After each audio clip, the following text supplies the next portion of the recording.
So today, we will learn about the AJAX response format. AJAX allows web application to communicate with the server without reloading the page.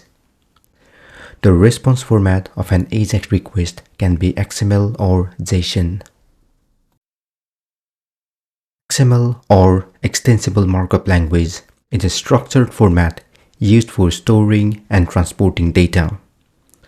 It is similar to HTML but focuses on defining custom tag to represent data.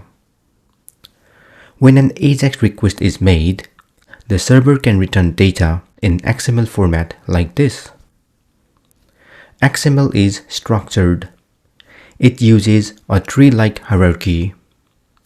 XML is self-descriptive and supports attributes.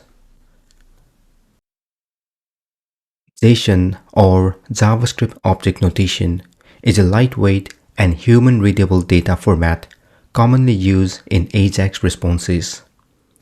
It is based on key-value pairs, making it easy to parse and use in JavaScript applications. When an AJAX request is made, the server can return data in JSON format like this.